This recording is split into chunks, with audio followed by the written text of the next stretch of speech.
কিন্তু ভাইয়া কি রাজি হবে? কেন রাজি হবেন না? তোমার কাছে এতক্ষণ যা শুনলাম তাতেই বোঝা যায় তোমার ভাইয়ার মতো মানুষ লাকে একটাও মেলে না। উচ্চ শিক্ষিত, এমএ পাস, মানুষের সেবায় সাধ্যমতো নিজেকে নিয়োজিত রেখেছেন। তার মতো জ্ঞানীগুণী লোক শহরে গেলে দেশ ও দশের আরো বেশি উপকার হবে। ঠিক আছে, ভাইয়াকে আমি বলবো। পপি। হ্যাঁ ভাইয়া, তাছাড়া ভেবে দেখো, শহরে গিয়ে তুমি চাকরি করলে আমার লেখাপড়া কত সুবিধা হবে।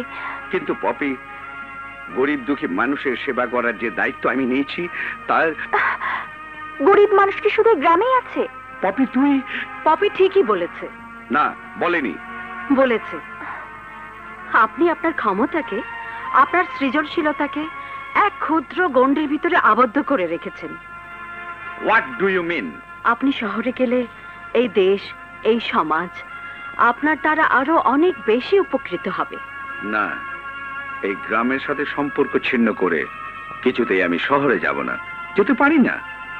শহরে গেলেই গ্রামের সাথে আপনার সম্পর্ক এক খরস্রোতা বেগবান নদী, কোনো বদ্ধ পানা পুকুরে নয়, সমুদ্রে গিয়ে মিশে।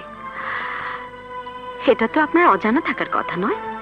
পপি, আমি তোমার কোনো কথা শুনবো না ভাইয়া। এই আমি চললাম বেডিং পত্র বাঁধতে। এই আপনি আপনি আপনার অতিথি।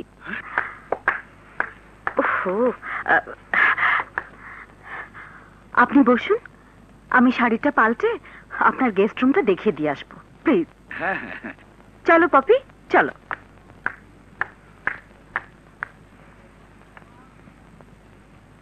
লা লা লা।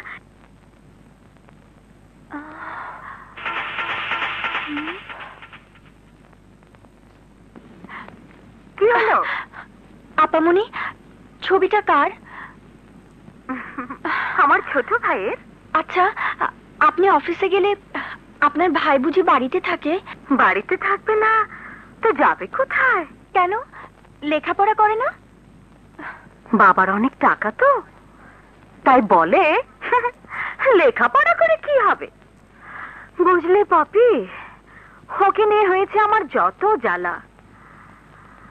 আর মোটেও কথা শুনতে চায় না, সারাদিন বাড়িতে থাকবে আর টেলিফোনে বান্ধবীদের সাথে প্রেমালাপ।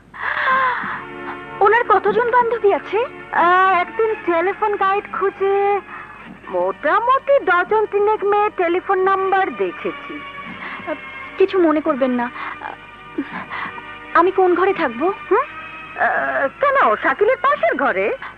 আমি এখানে থাকবো না, আমি ভাইয়ার সাথেই থাকবো। কেন? বলছিলাম কি, তোমার কিছু বলার থাকলে আজকে নয়, কাল সকালে শুনবো। আজ তুমি এই বাড়িতেই থাকবে। তুমি বসো, আমি কাপড়টা বদলে আসি।